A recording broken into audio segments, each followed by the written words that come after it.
In January of 1890, when temperatures in Ironwood Basin plunged to 43 degrees below zero, and a homesteader named Miller froze solid just 1 mile from shelter, there stood a cabin on the western edge of the basin where no smoke rose from the chimney. The neighbors who noticed assumed the worst. Two orphan girls lived in that cabin, two sisters who had buried their father one winter and their mother the next. Two young women alone on 40 acres of Wyoming prairie, with nothing but a strange mound of earth pressed against their north wall. They must be dead, the neighbors whispered, frozen in their beds like Miller. They were wrong. Inside that silent cabin, Elspeth Mercer sat in a wooden chair her father had built 3 winters ago, reading aloud from a book of fairy tales while her 9-year-old sister Wren braided the ears of an old border collie named Flint. The temperature inside held steady at 55 degrees. Elspeth wore a simple wool dress with no coat. Wren had kicked off her shoes. Outside, the wind screamed across the frozen prairie at 40 miles per hour. The wind chill dropped the effective temperature to 70 below. Metal became brittle enough to snap. Exposed skin could freeze in under 3 minutes. Inside, a kettle steamed gently on the cook stove, and Flint's tail thumped against the wooden floor in sleepy contentment. This is the story of how 2 orphan girls survived the coldest winter in Wyoming history. Not through luck, not through charity, but through something their neighbors called folly, something they called madness, something they were absolutely certain would kill those poor Mercer sisters before Christmas ever arrived. This is the story of the earth that remembered. But to understand how Elspeth and Wren came to be sitting warm and alive in that cabin while death howled outside their door, we need to go back 5 months.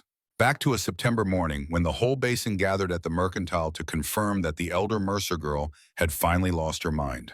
September of 1889 arrived cool and golden in Ironwood Basin. The aspens had begun their annual transformation, leaves shifting from green to amber, and the homesteaders scattered across the valley floor had turned their attention to the same task that consumed them every autumn, preparing for winter. Along every homestead, men swung axes and stacked cordwood. They chinked cabin walls with mud and straw. They counted their stores of flour and salt pork and coffee, calculating whether they had enough to survive until spring thaw. Everyone prepared the same way. Everyone followed the same wisdom passed down through 2 decades of settlement in this harsh corner of Wyoming territory. Everyone except Elspeth Mercer. On the morning of September 2nd, Colton Gaines rode past the Mercer cabin on his way to check his cattle in the north pasture. What he saw made him pull his horse to a complete stop. The Mercer girl, the older one, was digging a trench along the north wall of her cabin. Not a drainage trench, not a foundation repair. A trench that ran the entire length of the wall, 18 inches deep, exposing the foundation stones her father had laid 2 years before. And beside her, working with a determination that seemed almost frightening in a child so small, 9-year-old Wren hauled baskets of dirt away from the growing excavation. Colton watched for several minutes, trying to make sense of what he was seeing. The Mercer sisters had been alone since April, when their mother finally succumbed to the grief and illness that had consumed her since Thomas Mercer's death the previous winter. The whole basin had expected the girl. Earth 8 feet down never freezes, Mr. Gaines. I felt it in our root cellar. If I bring enough earth up to the cabin, it will do the same thing above Girls to sell out and leave. A 24-year-old woman and a 9-year-old child could not survive a Wyoming winter alone. But they had not sold. They had not left. And now the older one was digging trenches in September when she should have been stacking firewood. Colton Gaines considered himself a practical man, a man of experience. He had homesteaded in this basin for 20 years and had buried neighbors who made mistakes. He had seen what winter could do to the unprepared. He felt obligated to say something. He turned his horse toward the cabin. Elspeth heard the hoofbeats and straightened from her work.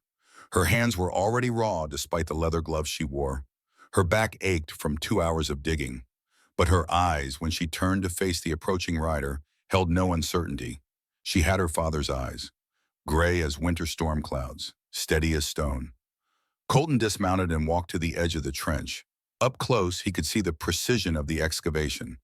The walls were straight, the depth was uniform. This was not random digging. This was the beginning of something planned. "Miss Mercer," he said, removing his hat, "might I ask what you're building?" Elspeth wiped her forehead with the back of her glove. leaving a streak of dirt across her brow. A heat bank, she said. Earth piled against the wall. The mass will hold warmth for us through winter. Colton blinked. He looked at the trench, then at the north wall of the cabin, then back at Elspeth. He was not certain he had heard correctly. Earth, he repeated, against your wall. 8 feet of it, sloping from the roof line to the ground. The thermal mass will store heat from our cooking fire and release it slowly through the night. Colton replaced his hat, then removed it again. This was not the response he had expected. He had expected confusion, perhaps, grief-addled decision-making.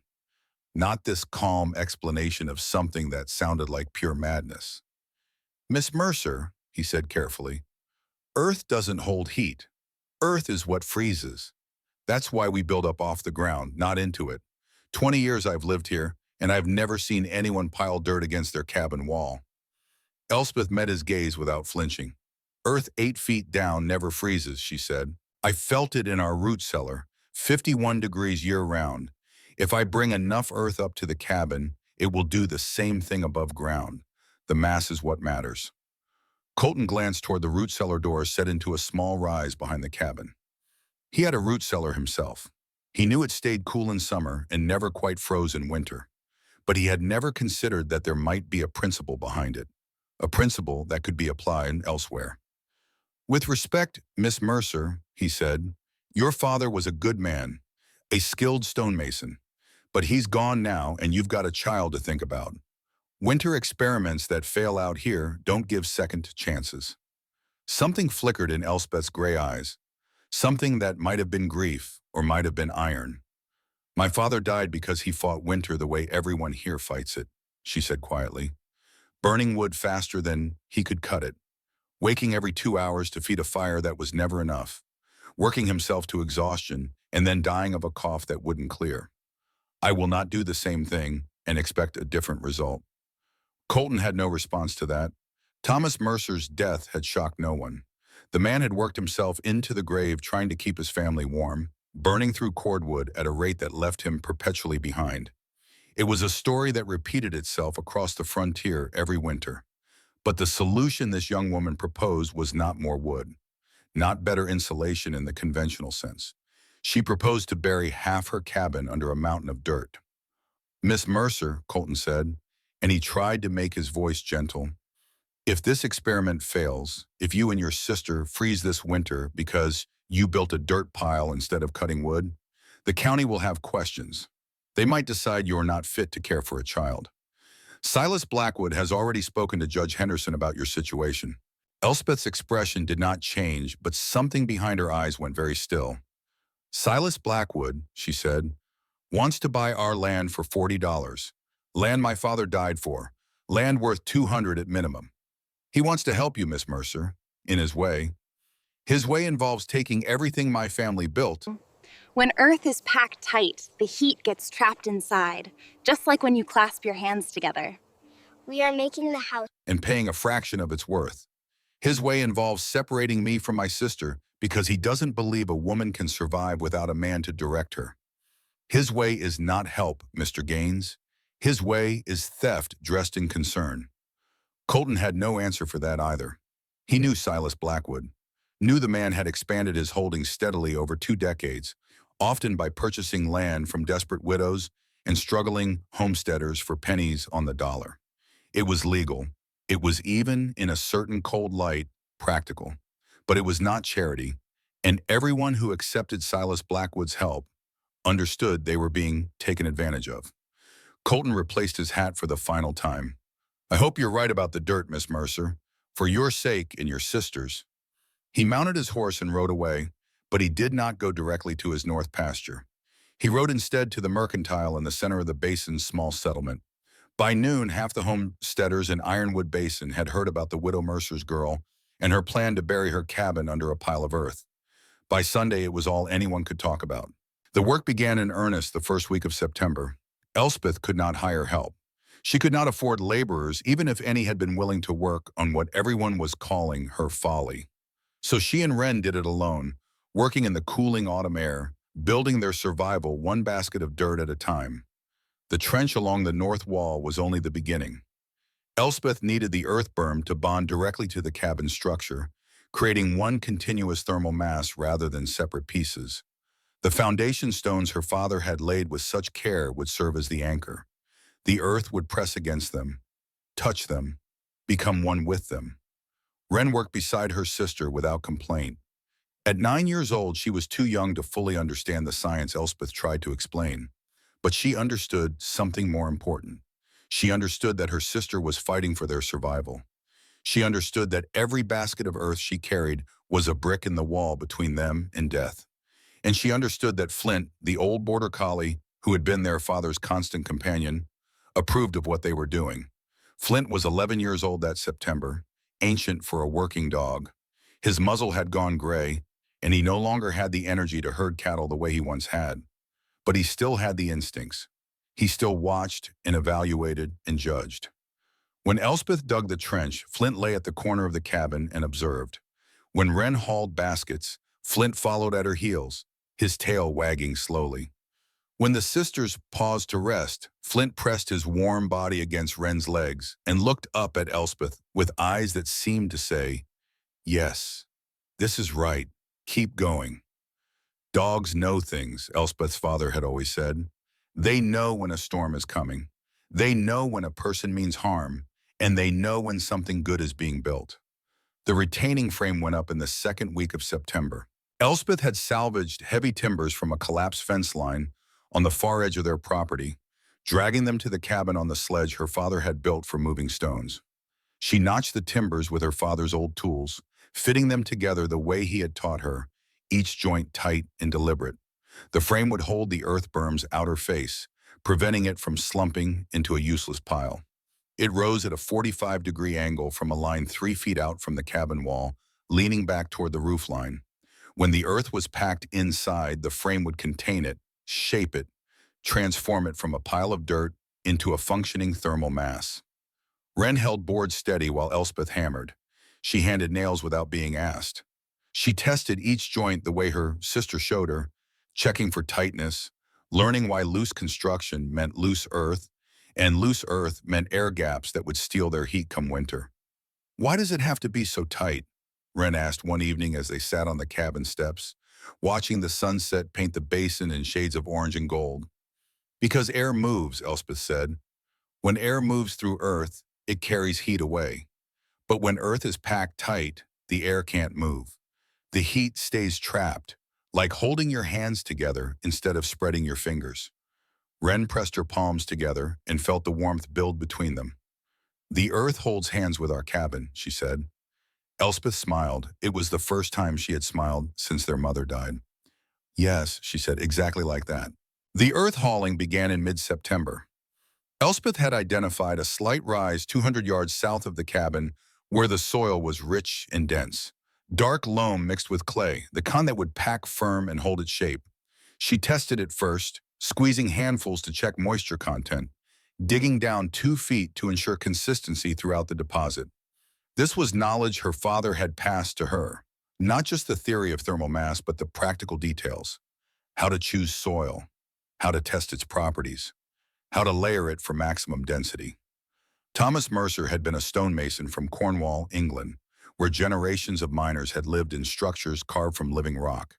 He had grown up hearing stories of earth-sheltered homes that stayed warm through brutal winters, and he had studied the principles behind them with the curiosity of a man who loved to understand how things worked.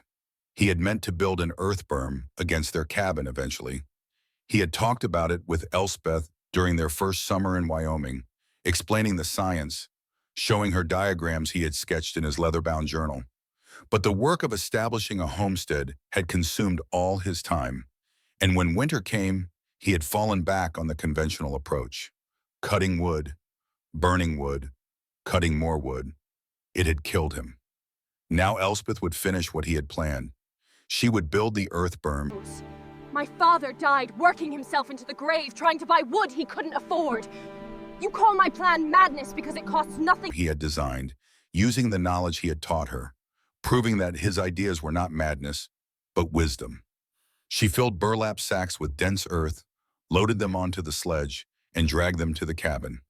Wren pulled smaller baskets, working alongside her sister, with the stubborn pride of a child who refuses to be left out. They layered the earth carefully, 6 inches of soil, tamped firm, a layer of prairie sod, grass side down so the roots would bind the soil together, another 6 inches of earth, more sod. The berm grew like sedimentary rock, each layer compressed under Elspeth's boots, Wren dancing across the surface to help pack it down. It has to be tight, Elspeth explained, showing Wren how to check for air gaps. Dense earth holds heat like a bank holds money. We're making deposits now. Come winter, we'll make withdrawals. Wren nodded seriously, as if she understood exactly what her sister meant. Perhaps she did. Children often understand more than adults give them credit for. By early October, the berm reached 4 feet high against the cabin wall. Elspeth's hands were raw despite the gloves she wore. Blisters formed and broke and formed again. Her shoulders ached from dragging the sledge. Her back screamed at the end of every day. But the berm grew, and the neighbors came to watch. The skeptics came in waves. First came the curious, the ones who simply wanted to see for themselves what the crazy Mercer girl was building. They rode past slowly, staring at the growing mound of earth, shaking their heads, riding away to spread the news. Then came the concerned, the ones who genuinely worried about Elspeth and Wren. They approached with offers of help, suggestions that perhaps the sisters should spend the winter at someone else's homestead, gentle warnings that this experiment was unlikely to end well. Elspeth thanked them for their concern. She declined their offers. She continued working. Then came the critics. Cordelia Holloway arrived in mid-October, her face arranged in an expression of careful sympathy that fooled no one. Cordelia was the basin's most reliable source of gossip, a woman who collected information the way other women collected recipes and distributed it with equal enthusiasm. "Elspeth, dear," she said, standing at the edge of the worksite with her hands clasped in front of her, "the women at church are worried about little Wren. A child her age needs stability, proper care, not this." She gestured vaguely at the berm, which now reached 5 feet and looked, she had to admit, surprisingly solid. "Wren has stability," Elspeth said, not pausing in her tamping. "She has a sister who loves her, a home her father built, and a plan to keep us both warm through winter. But surely you can see how this looks. A young woman alone, no husband, no male relatives, building a dirt pile instead of preparing properly for winter. People talk, Elspeth. They say you've been affected by your parents' deaths." Elspeth stopped tamping. She turned to face Cordelia, and something in her expression made the older woman take a step back. "Let them talk," Elspeth said quietly. "Come February, we'll see who was right." Cordelia Holloway left quickly, and by evening, everyone in the basin knew that Elspeth Mercer had spoken disrespectfully to a concerned elder and was clearly unstable. Dr. Cornelius Marsh arrived 3 days later. He was the closest thing Ironwood Basin had to a physician, a man who had studied medicine for 2 years in Philadelphia before circumstances brought him west. He considered himself a man of science, a voice of reason in a frontier community that often relied on superstition and tradition. He examined the berm with the air of a professor evaluating a student's failed experiment. "Miss Mercer," he said, "I feel obligated to inform you that this structure will cause more problems than it solves. Earth against wooden walls promotes moisture retention and rot. By spring, your entire north wall will be compromised.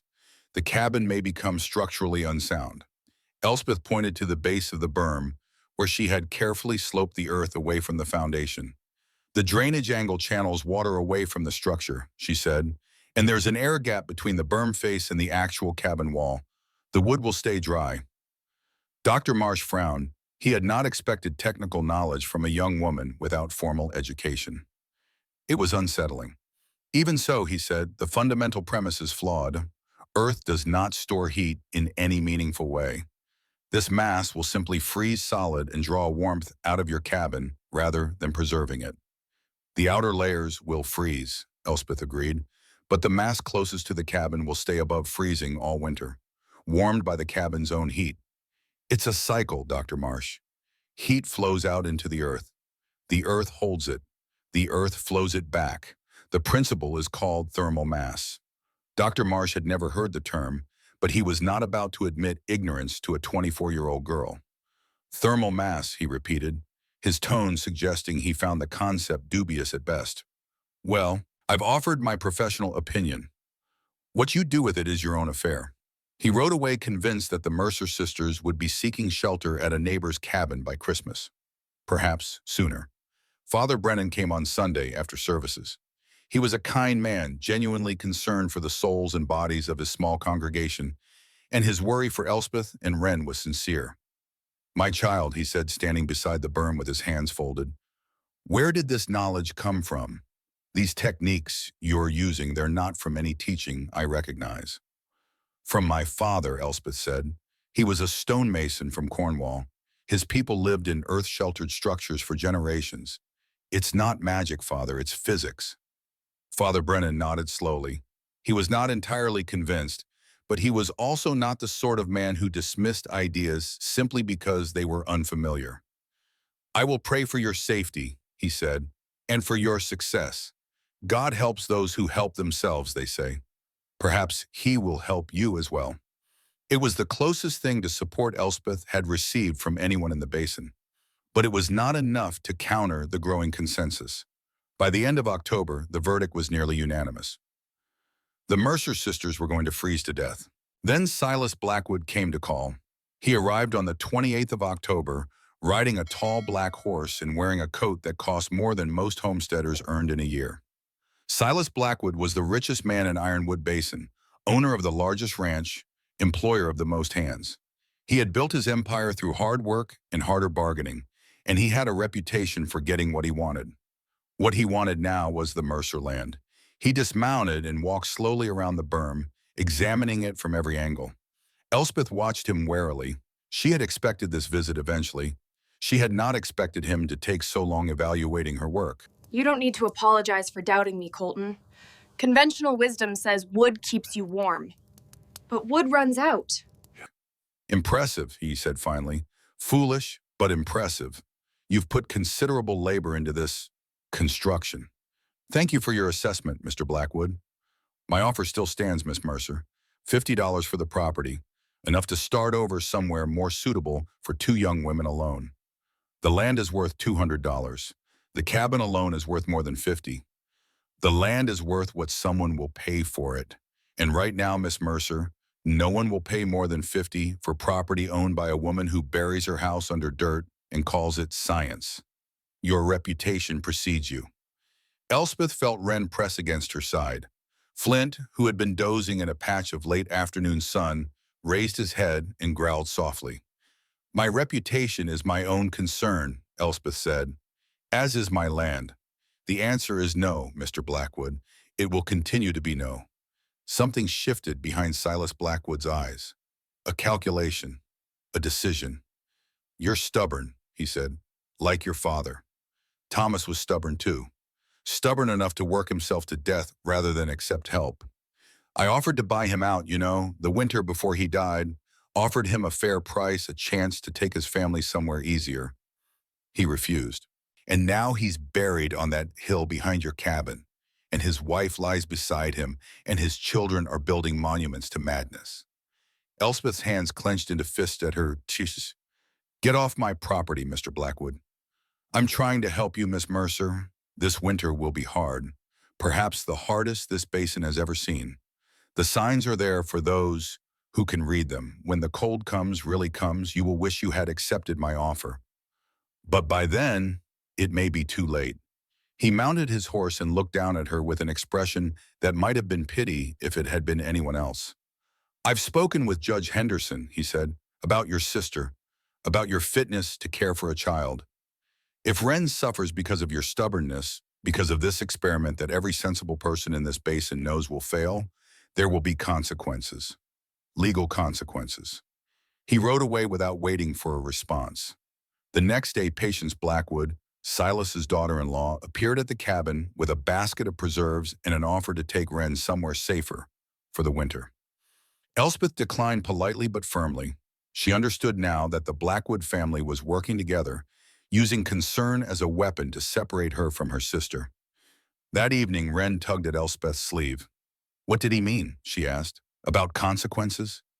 Elspeth knelt down and took her sister's hands. "He means that if our earth berm doesn't work, People might say, I'm not fit to take care of you. They might try to send you to live with someone else. Wren's eyes widened with fear. I don't want to live with someone else. I want to stay with you. Then we finish what we started, Elspeth said, and we proved them all wrong. That night, Elspeth lay awake listening to Wren's steady breathing and Flint's soft snoring. Through the cabin's east window, she could see stars scattered across the sky like scattered diamonds. Her father had loved the stars. He had taught her their names, shown her how to navigate by them, explained that the same stars that shone over Wyoming had once shone over Cornwall, over Rome, over ancient civilizations that had learned to work with the earth instead of against it. Physics doesn't change, he had told her once. The principles that govern heat and cold are the same everywhere. What works in one place will work in another as long as you understand the underlying truth. Elspeth understood. She had to, because now she was fighting for more than survival. She was fighting for her family. Someone did believe in Elspeth that autumn, and her belief would prove more valuable than gold. Old Agatha Briggs was 72 years old. She had come to Wyoming as a young bride, had buried a husband and 2 sons, had survived more winters than she could count. Most people in the basin considered her eccentric. She talked to herself. She kept strange hours. She remembered things that no one else did. But Agatha Briggs remembered more than just the past. She remembered the old ways. She came to the Mercer cabin on a cold November afternoon, walking the 2 miles from her small house near the settlement with a steady pace that belied her years. She carried a basket with fresh bread and a jar of preserved blackberries. I came to see it for myself, she said when Elspeth opened the door. The earth wall everyone's talking about. Elspeth led her around to the north side of the cabin. Agatha examined the berm with sharp eyes that missed nothing. She walked its length, touched its surface, even pressed her ear against it as if listening for something. Black house, she said finally, nodding. My grandfather built one in Scotland. Stone and earth against the north wall. Stayed warm all winter with hardly any fire at all. Elspeth felt something loosen in her chest, something she had not realized she was holding tight. You know what this is? Child, my people have been building into the earth for 1,000 years. Earth remembers. Earth protects. These fools around here have forgotten more than they ever learned. She turned to Elspeth with eyes that held both warmth and warning. You're doing right, but that won't make it easy. They'll talk and gossip and predict your death until the day you prove them wrong. Then they'll pretend they believed in you all along. That's how people are. I don't need them to believe me, Elspeth said. I just need to survive. Agatha Briggs smiled. Then you'll do fine. The earth doesn't care who believes in it. The earth just does what it does. She stayed for tea, warming herself by the small fire while Wren showed her the cabin and Flint dozed at her feet. When she left, she pressed a small object into Elspeth's hand. It was a stone, smooth and dark, worn by water or time. My grandfather gave this to my mother, Agatha said. It comes from the wall of the Black House where she was born. Keep it. Let it remind you that you're not alone. Not really. The people who built like you built, who knew what you know, they're all standing with you, even if no one else is. Elspeth closed her fingers around the stone. It was warm from Agatha's pocket, warm like the earth that remembered. Thank you, she said. Don't thank me. Survive. That's thanks enough. Now Elspeth had one person who believed in her, one elderly woman who remembered the old ways. But one voice is not enough against a whole community that has already decided you are mad. And Silas Blackwood was just getting started. What he did next would threaten not just Elspeth's home, but her family itself. Stay with this story. November arrived cold and gray, and the earth berm neared completion. It rose 8 feet at its peak where it met the cabin's roof line, sloping down in a smooth curve to ground level 12 feet out from the wall. The entire north face of the cabin had disappeared behind a massive wave of earth and sod. Grass still grew on its surface. We didn't win because we were stronger than them, Wren. We won because we paid attention to what the ground was telling us. Roots already knitting the layers into a single solid mass. Elspeth had added one final element, a ventilation channel. She had embedded a clay pipe horizontally through the berm at ground level, allowing air to flow from outside through the earth mass before entering the cabin through a small grate she had installed low on the wall. Air moving through 80 feet of earth would arrive pre-warmed, not heated exactly, but tempered. The brutal edge of winter's breath would be softened before it ever reached the cabin interior. Wren helped spread a final layer of loose grass over the berm's surface for additional insulation. They stood back together, the two sisters, hands on hips, surveying what they had built. "It looks like a hill grew against our house," Wren observed. Elspeth smiled. "That's exactly what it is, a hill we built on purpose, a hill that remembers warmth." Flint circled the berm slowly, sniffing at its base, then settled into a comfortable spot where the earth met the cabin wall. His tail wagged once, twice, then stilled as he dozed in the weak autumn sun. If the dog approved, Elspeth thought, perhaps things would be all right. The first cold snap came on November 7th. Temperature dropped to 18 degrees overnight, the coldest night the basin had seen so far that autumn. Frost painted the prairie white. Ice formed on the water trough outside the cabin. When Elspeth woke just after dawn, she could see her breath in the air. But something was different. She descended into the root cellar first, using the same test she had performed dozens of times over the summer. The underground space held steady at 51 degrees, exactly as she had predicted, exactly as it always did. Inside the cabin, with no fire burning overnight, the temperature had dropped to 42 degrees. 42 degrees, 18 degrees cooler than the root cellar. Yes, but 24 degrees warmer than the outside air. The earth berm was working. Elspeth lit a small fire that morning, just enough for cooking breakfast. And by midday, the cabin temperature had risen to 62 degrees. With the fire banked down to coals that afternoon, the temperature held steady through sunset. She was not fighting winter. She was storing it away. When Wren went to bed that night, she pressed her hand against the cabin's north wall, the wall that had leaked cold all through their first winter in Wyoming. "It's warm," she said, wonder in her voice. "The wall is warm." Elspeth tucked the blanket around her sister and kissed her forehead.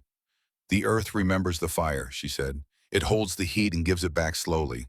We don't have to fight the cold every minute. We just have to store enough warmth to outlast it." Wren fell asleep smiling. Colton Gaines rode over the next morning. He found Elspeth splitting kindling outside. A small stack, perhaps enough to last 3 hours by his calculation. He had burned 4 times that much the night before, feeding his stove through the cold hours, waking twice to add more wood. "You made it through," he said, statement and question both. Elspeth drove her axe into the chopping block and straightened. The cabin stayed above 40 degrees all night with no fire. Colton frowned. He walked to the berm and pressed his palm against its surface. The earth was cold, certainly. Frost still clung to the grass on the outer face. But there was something else, a sense of mass, of density, of something that was not quite what he had expected. 40 degrees isn't warm, Miss Mercer. 40 degrees isn't freezing, Mr. Gaines, and it only took one small morning fire to bring the cabin back to 60. How much wood did you burn last night? Colton's silence was answer enough. "I respect what you're trying to do," he said finally. "But November isn't January. Wait until it drops to 30 below with wind that'll strip skin. Wait until that earth mound freezes solid. Then we'll see if your science holds up." But his voice was different now. Less certain, less dismissive. He had come expecting to find Elspeth huddled by a fire, burning through her meager wood supply, regretting her foolishness. Instead, he found her comfortable, confident, working outside in the cold morning air with no apparent urgency. "The offer stands, though," he said as he mounted his horse. "When things get desperate, you've got a place at our ranch. Both of you." Elspeth watched him ride away, then looked at her modest woodpile. She had cut perhaps a third of what her father had burned through their first winter. If her calculations were right, it would be more than enough. Wren emerged from the cabin, wrapped in a shawl, Flint at her heels. "He thinks we'll fail, doesn't he?" "He thinks he understands winter better than I do," Elspeth said. "And he might, but I understand heat better than he does. And in the end, that's what matters." December arrived with steady cold, temperatures dropping into the teens at night, rising only to the 20s during brief midday thaws. Elspeth maintained her routine. A cooking fire each morning, allowed to burn down through the day, banked to coals by evening. The cabin temperature cycled between 45 and 65 degrees. Cold enough to see breath on the coldest mornings, but never anywhere near freezing. Her woodpile shrank slowly, almost reluctantly. By mid-December, she had burned perhaps a tenth of what her neighbors consumed in the same period. The earth berm had developed a thick frost layer on its outer surface. Ice crystals grew between the grass stems, glittering in the weak winter sun. But when Elspeth dug down 6 inches, the soil beneath was merely cool, not frozen. The thermal mass was working exactly as her father had described, creating a warm gradient that prevented deep cold from penetrating to the cabin wall, storing heat during the day, releasing it slowly through the night. On December 20th, Rosemary Gaines visited. She was not like her husband. Where Colton was skeptical and practical, Rosemary was curious and open. She had watched the berm rise through the autumn, had listened to the gossip without contributing to it, and had wondered privately whether the Mercer girl might actually know something the rest of them did not. "Your chimney is barely smoking," she said, standing in the cabin doorway, feeling the tolerable warmth inside. "How is it this comfortable?" Elspeth gestured toward the north wall. 8 feet of thermal mass that never stops working. Every bit of heat from my morning fire soaks into that earth, and it feeds the heat back all day and night. Rosemary walked to the north wall and pressed both palms against the timber. Her eyes widened. "It's warm, not hot, but genuinely warm. The heat capacity of soil is remarkable, and I have thousands of cubic feet of it working for us." Rosemary shook her head slowly. "We called you foolish. We thought you were risking Wren's life on stubborn pride. You thought I was risking her life by not following conventional wisdom. But conventional wisdom here means burning yourself into exhaustion every winter. My father followed conventional wisdom. It killed him." Rosemary was quiet for a long moment. "I think I need to tell Colton about this. Really tell him. Make him understand. Tell anyone you'd like. The earth doesn't mind sharing." That night, Rosemary Gaines described to her husband exactly what she had felt in the Mercer cabin. The warmth of the wall, the steadiness of the temperature, the tiny amount of wood Elspeth was burning compared to their own consumption. Colton listened without comment, but later, lying in bed, listening to the wind howl outside their cabin, he could not stop thinking about what his wife had said. The wall was warm. After 6 weeks of cold weather, with almost no fire burning, the wall was warm. He had been so certain the earth would freeze solid and pull heat out of the cabin, so certain the Mercer girl was building her own grave. But the wall was warm. The week before Christmas, a Swedish carpenter named Henrik Lindqvist came to see the berm. Henrik had arrived in Wyoming the previous spring, a quiet man with skilled hands and a past he did not discuss.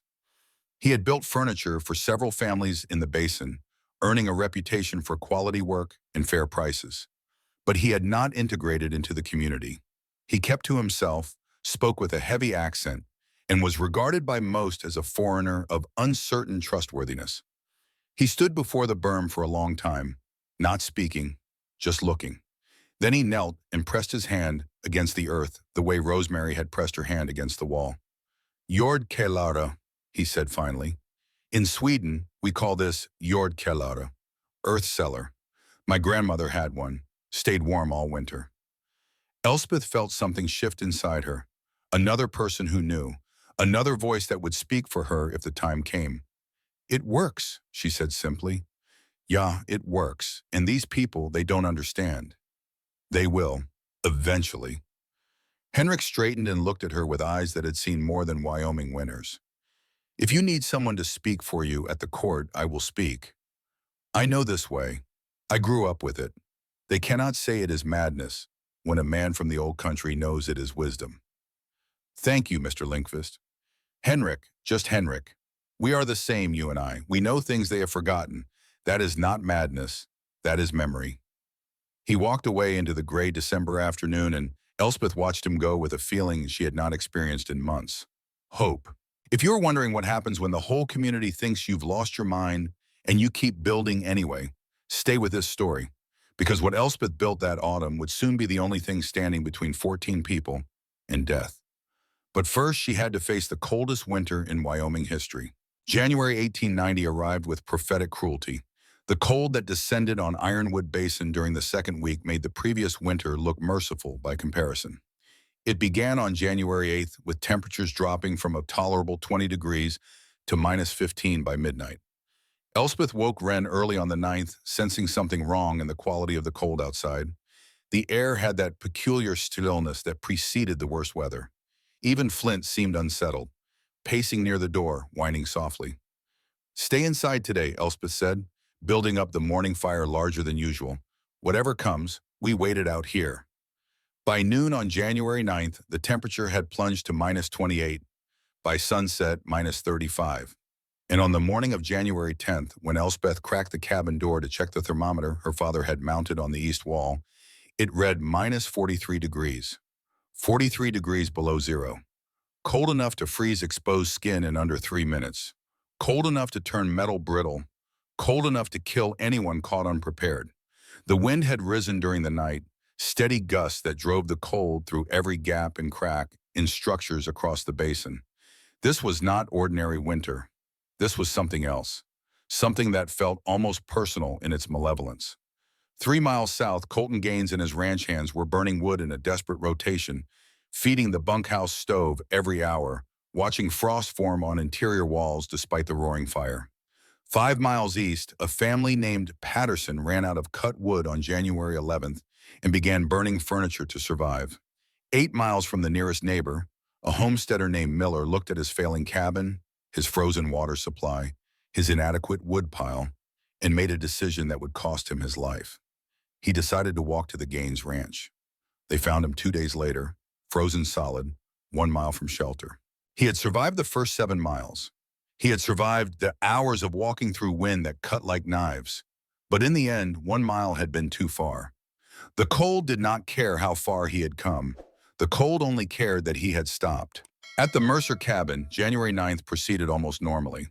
Elspeth built a larger than usual morning fire, letting it burn through midday before banking it to coals. She read to Wren from the Book of Fairy Tales.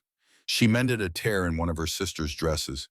She cooked soup from preserved vegetables stored in the root cellar. The cabin temperature dropped from 60 degrees at noon to 52 by sunset to 48 by midnight.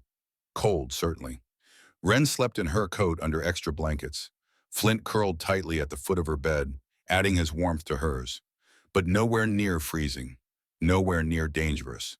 The earth berm behind the north wall radiated stored warmth inward, fighting a slow, patient battle against the cold trying to penetrate from outside. 8 feet of thermal mass absorbing and releasing, maintaining a temperature buffer that kept the cabin livable while death stalked the prairie beyond. Elspeth monitored the temperature through the night, waking every few hours, not to feed a fire, but simply to check her thermometer, to record the numbers in the journal she had begun keeping in September. 48 degrees, 46 degrees, 47 at dawn. The earth mass was cycling through its stored heat, releasing what it had absorbed during previous days, keeping the Mercer sisters alive while the world outside tried to kill everything it touched. On January 10th, with the temperature outside at -43, Elspeth built another modest fire, just enough to cook breakfast, just enough to warm the cabin back to 55 degrees. The fire burned for perhaps 3 hours. Then she let it die to coals again. Through the worst cold Ironwood Basin had seen in living memory, Elspeth Mercer burned less wood in a day than her neighbors burned in an hour. Wren pressed her small hands against the north wall that evening, feeling the gentle warmth radiating from thousands of cubic feet of earth that refused to surrender to the cold outside. "The earth is protecting us," she said quietly, "like a big warm blanket." Exactly like that. A blanket that never gets cold because it's so thick the cold can't reach through it. Flint raised his head and looked at the wall, then at Elspeth, then settled back down with a contented sigh. He understood, in whatever way dogs understand such things, that they were safe, that the earth their mistress had piled against the cabin wall was keeping them alive. On January 11th, the temperature dropped to -47. On January 12th, the wind increased to gusts of 50 miles per hour. On January 13th, Elspeth heard something she would never forget, a knocking at her door, faint, desperate, the sound of someone at the very end of their strength. She opened the door to find Jedediah Tanner, the young man who had bet $5 that her earthberm would collapse before December. He was 19 years old.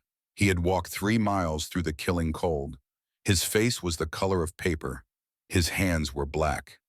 Please, he whispered through lips that could barely move. Please. Elspeth pulled him inside. She stripped off his frozen coat. She wrapped him in blankets and sat him near the cook stove while Wren brought hot water and Flint pressed against his legs, offering the simple warmth of a living creature. It took 6 hours for Jedediah Tanner to stop shivering. When he finally spoke, his voice was raw with more than cold. "I'm sorry," he said, "for what I said about you, for the bet, for all of it. I was a fool." "You were wrong," Elspeth said gently. "There's a difference." Dr. Marsh would later determine that 2 of Jedediah's fingers had been too badly frozen to save. The frostbite had gone too deep. But he would live. He would live because Elspeth Mercer had opened her door to a young man who had mocked her, and she had saved his life without hesitation or recrimination. That was the first rescue. It would not be the last. On the night of January 13th, the knocking came again. This time it was not one person but 5. Colton Gaines stood at the door with his wife Rosemary and their 3 children. The youngest was 4 years old, wrapped in every blanket the family owned, still shivering despite the layers. "Our cabin," Colton said, and his voice broke. "The north wall, the chinking failed. We can't keep the temperature above 20 degrees no matter how much wood we burn." Elspeth opened the door wide. "Come in, all of you." They came, and an hour later the Patterson family arrived, 5 more souls seeking shelter. 3 of them children, including 7-year-old Emma Patterson, who had not spoken a word since they left their cabin. Her eyes were glassy, her body rigid with a cold that went deeper than temperature. 14 people in a cabin built for 4. 15 counting Flint, who pressed himself against Emma Patterson's legs as if he understood that this child needed warmth more than anyone. The cabin should have been unbearable, crowded, suffocating. Instead, it was simply warm. The earth berm continued its patient work, absorbing heat from the bodies packed inside, storing it, releasing it, maintaining a temperature that kept everyone alive. Emma Patterson did not speak for 6 hours.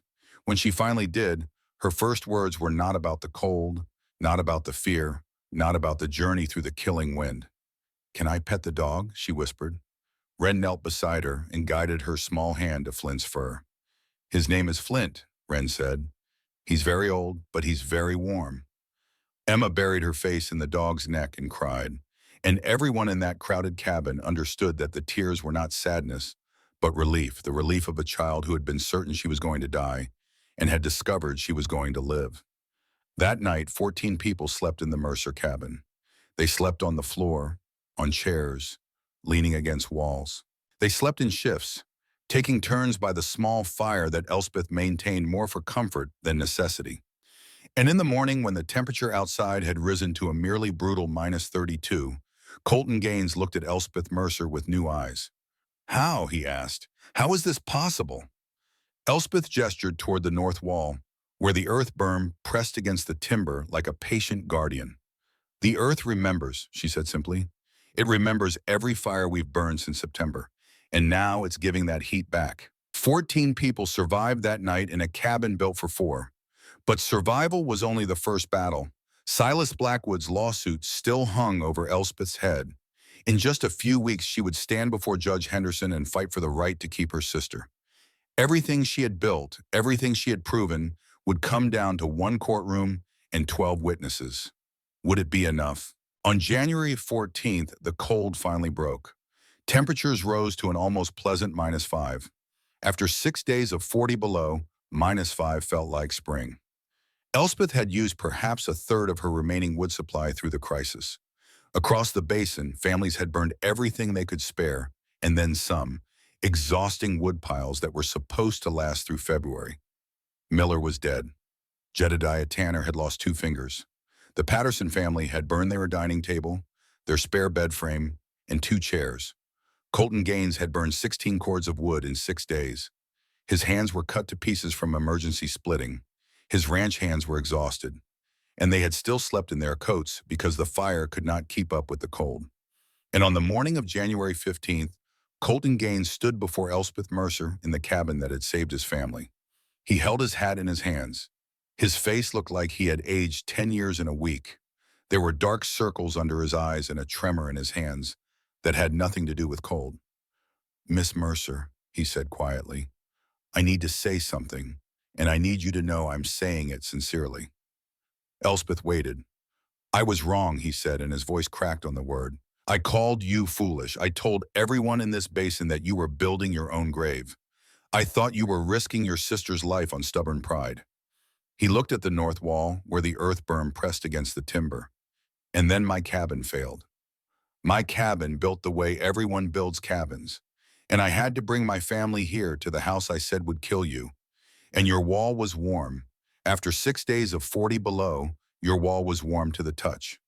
He met her eyes. You saved my children's lives. You saved my wife. You saved me. And I don't know how to thank you for that. Elspeth took his hands, rough and cut and trembling. You can learn, she said. You can build what I built. And next winter, you can be the one who saves your neighbors. Colton Gaines bowed his head. I will, he said. I swear to you, I will. Word spread quickly. Over the next 3 days, Elspeth hosted 14 separate visits from basin residents. Ranchers, homesteaders, cowboys, even Father Brennan, who had worried that her knowledge might be unchristian, came to see for himself. All of them descended into the root cellar to feel the constant 51 degrees, 8 feet underground. All of them pressed hands against the north wall to feel the stored warmth radiating through timber from the earth mass behind it. Elspeth explained thermal capacity to men who had never heard the term. She drew diagrams of heat flow for families who thought warmth simply disappeared into cold air. She showed them her wood consumption records. 1/10 of what conventional cabins burned, with better temperature stability. Henrik Lindqvist stood beside her during several of these visits, adding his own testimony. In Sweden, he explained, they had known about earth sheltering for generations. It was not magic. It was not witchcraft. It was simply using the properties of earth that God had provided. Old Agatha Briggs came as well, moving through the crowd of visitors with the authority of her years. My grandfather built this way in Scotland, she told anyone who would listen. My grandmother lived warm through winters that would have killed her otherwise. This young woman knows what she's doing. Listen to her. The mood in the basin shifted, not all at once, but steadily. The whispers about Elspeth's madness faded. In their place came questions, requests, plans. Colton Gaines committed first. He hired 4 men to help him build earth berms against both his ranch house and his bunkhouse, starting the work in late January during a brief warm spell. Elspeth supervised the first days of construction, teaching proper layering technique, explaining why density mattered, how to test for air gaps, how to angle the slope for proper water drainage. The earth has to touch the wall directly, she explained to Colton's crew, showing them how she had bonded her own berm to the cabin. Any air gap defeats the purpose. You want continuous thermal contact. She spent hours with each crew, demonstrating the tamping technique, showing them how to place sod layers grass side down so the roots would bind the soil, teaching them to test moisture content before layering. Wren often accompanied her sister on these teaching visits, carrying tools and answering questions from curious children about what it was like to sleep warm without burning wood all night. The girl had become something of a marvel herself, a living testament to her sister's principles. But even as the community rallied around Elspeth, one threat remained. Silas Blackwood had not given up. The court date came in early February. Judge Henderson presided in the small meeting hall that served as Ironwood Basin's courthouse. It was the same building where church services were held on Sundays, cleared now of pews and arranged with tables and chairs suitable for legal proceedings. Silas Blackwood had filed his petition the previous October, arguing that Elspeth Mercer was unfit to care for her minor sister due to reckless and dangerous behavior. The earth berm, he claimed, was evidence of mental instability. A young woman who buried her home under dirt rather than preparing properly for winter could not be trusted with a child's welfare. Elspeth sat at a plain wooden table, Wren beside her. Flint lay at their feet, too old now to cause trouble, content simply to be near his people. Silas Blackwood sat at the opposing table with his attorney, a man from Cheyenne who had traveled 2 days to participate in what he clearly considered a routine case. A crazy woman, a vulnerable child, a wealthy man willing to provide proper care. The outcome should have been obvious, but the outcome was not obvious. Because when Judge Henderson called for witnesses, something unexpected happened. Colton Gaines stood first. "Your Honor," he said, "I'm here to testify that Miss Mercer is not only fit to care for her sister, she's the most capable person in this basin. During the January cold, when Miller froze to death and half our families nearly did the same, Miss Mercer's cabin stayed warm. Her earth berm worked exactly as she said it would. She provided shelter for 14 people during the crisis, including 3 children from the Patterson family. She saved Jedediah Tanner's life when he came to her door half dead, and she's taught a dozen families how to build like she does, asking nothing in return." The attorney from Cheyenne frowned. This was not what he had been told to expect. Rosemary Gaines stood next.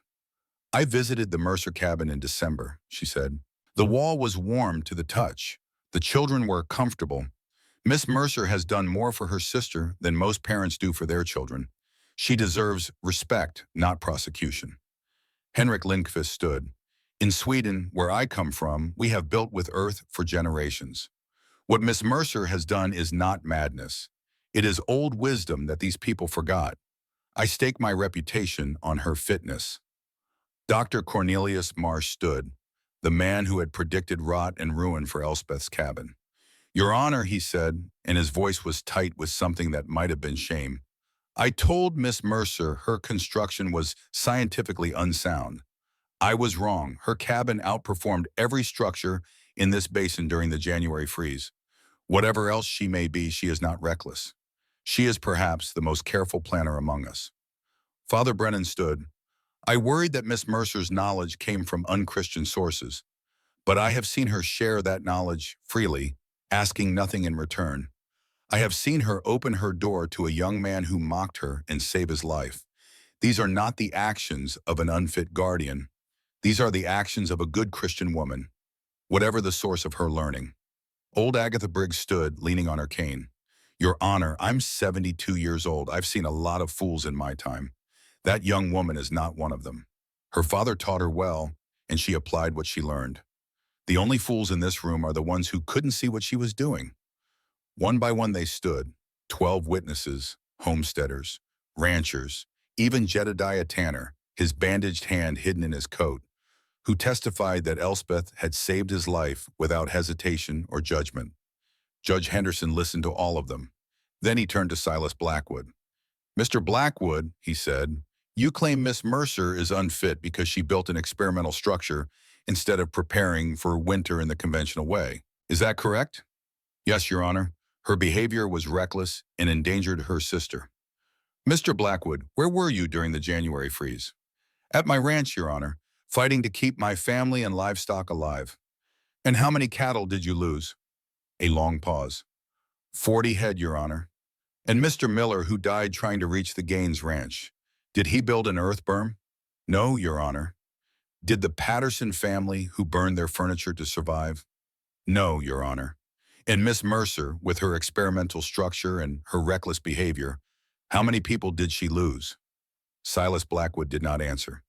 "I'll answer for you," Judge Henderson has said. "None. Miss Mercer lost no one. She provided shelter for 14 people during the crisis. She has since taught multiple families to build as she did. And you, Mr. Blackwood, lost 40 cattle and contributed nothing to the survival of your neighbors." He straightened in his chair.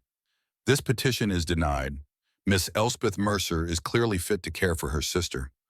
More fit, perhaps, than many who presume to judge her. Case dismissed." Wren threw her arms around Elspeth's neck. "We won," she whispered. "We won." Elspeth held her sister tight and felt tears on her cheeks for the first time since their mother died. "We won," she agreed. "We won." Flint's tail thumped against the floor. Outside, a light snow had begun to fall, and somewhere in the mass of people leaving the meeting hall, Silas Blackwood walked away in silence, his plans undone by a young woman who had trusted the earth more than she trusted the wisdom of men. If you followed this story from the beginning, you know that Elspeth and Wren Mercer were just 2 orphan girls trying to survive. They had no money, no connections, no one to rely on but each other. All they had was the knowledge passed down from their father and the courage to use it when everyone said they were wrong. But that was enough. That was more than enough, because sometimes the greatest victories don't come from strength or wealth or power. Sometimes they come from simply knowing something true and refusing to let go of it. The winter of 1891 was milder than its predecessor. Only -22 at its coldest, practically balmy compared to the previous year. But by then, 9 families in Ironwood Basin had built earth berms against their cabins. Colton Gaines slept through January nights without feeding his fire.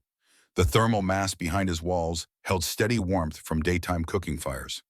The Patterson family's children played inside their cabin in comfortable warmth while the wind howled outside, the earth protecting them from cold that had once been life-threatening. Elspeth continued to teach. Anyone who asked received detailed plans, careful instruction, patient explanation. She refused all payment, insisting only that those she taught build carefully and understand why each step mattered. The earth teaches patience, she told them. You can't rush thermal mass, but if you build it right, it works forever. In April, a rider arrived from a settlement 30 miles north, carrying a letter from families who had heard about the Mercer Girls' Earth House that had survived the January cold without burning itself into exhaustion. Elspeth wrote back with detailed instructions, including calculations for berm size based on cabin dimensions and sketches of proper layering technique. By summer, her diagrams were being copied and shared across 3 counties. By 1895, earth berms had been built in 5 Wyoming counties and parts of Montana. By 1900, the technique had spread through word of mouth and copied documents across the entire northern frontier. Rosemary Gaines visited Elspeth in February of 1891.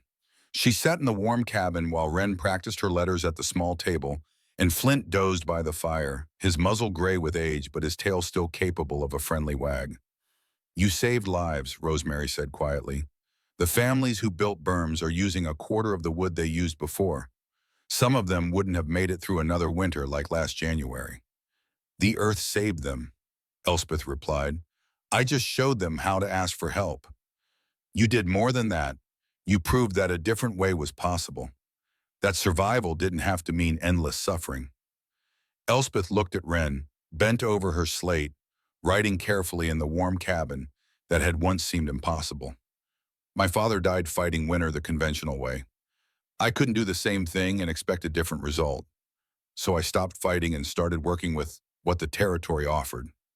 The earth." "The earth," Rosemary agreed. "Patient, constant, generous to anyone who understands it." She stood to leave, then paused at the door. "The women who said Wren should stay with other families when your experiment failed.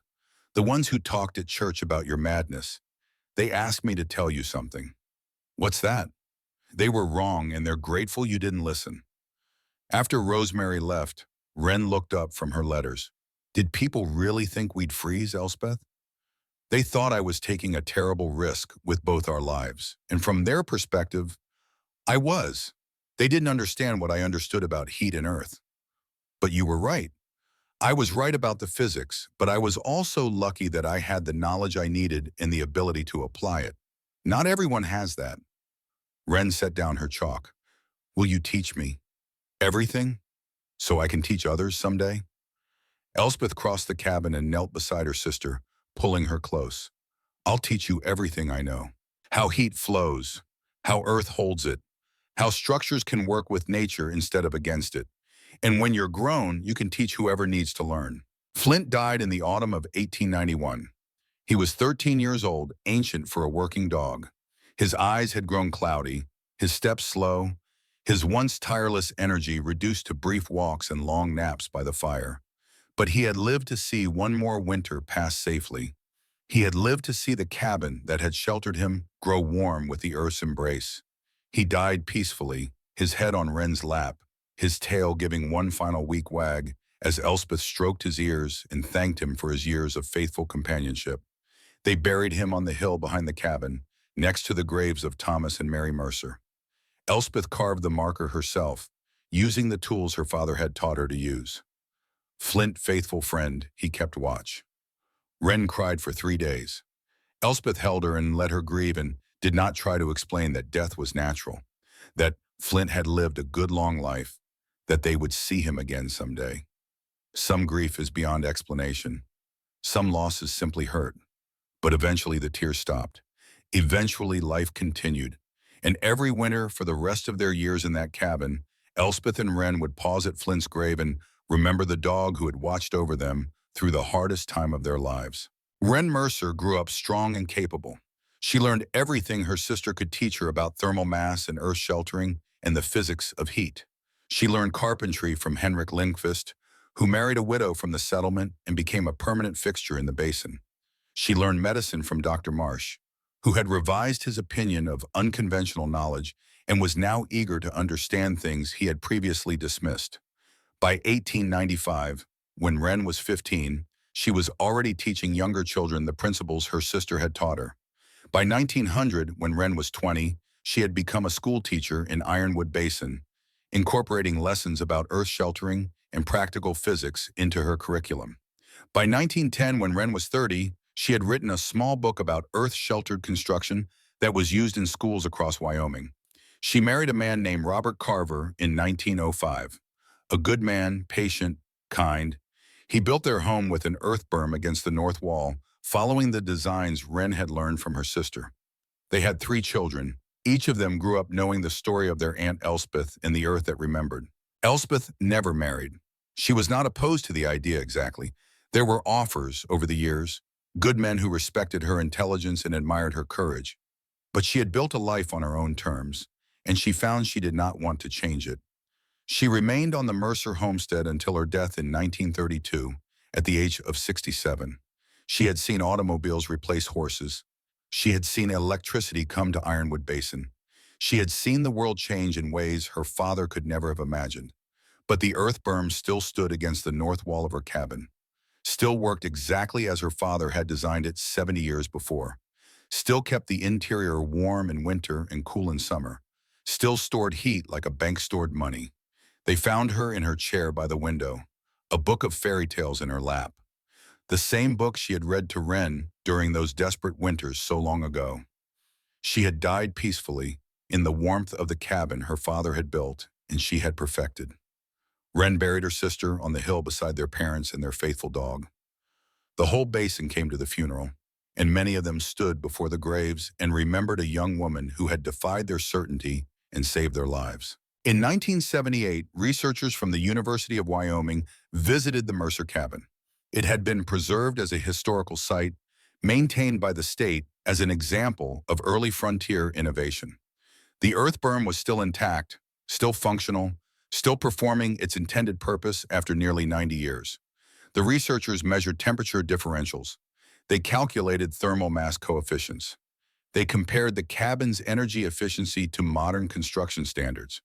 Their conclusion: the Mercer earth berm was approximately 2.4 times more efficient than conventional cabins of the same era.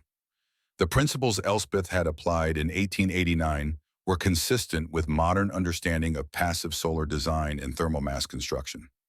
What's remarkable, the lead researcher wrote in his report, is not just that this technique worked, but that it was developed and implemented by a young woman with no formal engineering education. Elspeth Mercer understood principles that wouldn't be systematically studied for another century. She was, in the truest sense, ahead of her time. Today, the Mercer cabin stands as a museum. Visitors come from across the country to see the earth berm that saved 2 orphan girls and changed how a community thought about winter survival. Guides tell the story of Elspeth and Wren, of Flint and Colton Gaines, of Silas Blackwood and Judge Henderson.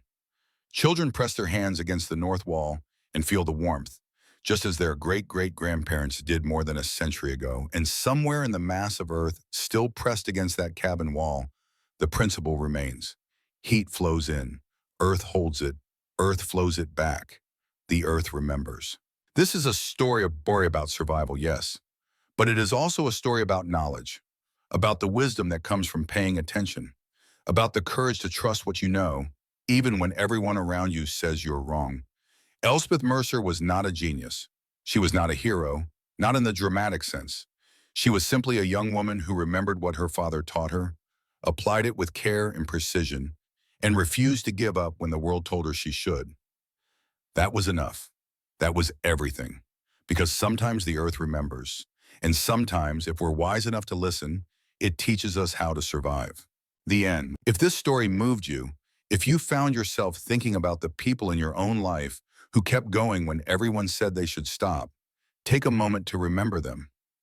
Take a moment to be grateful for the stubborn ones, the patient ones, the ones who trust what they know. They are the ones who show us that a different way is possible. They are the ones who teach the earth to remember. They called it madness. She called it physics. When the bitter cold of 1890 struck, Elspeth Mercer's folly became the only sanctuary for those who had mocked her. Her story is a timeless reminder. True wisdom often stands alone. Don't be afraid to build what you know is right, even when the world doubts you. Work with nature, not against it, and trust that your preparation will shelter you when the storm finally breaks. The earth remembers.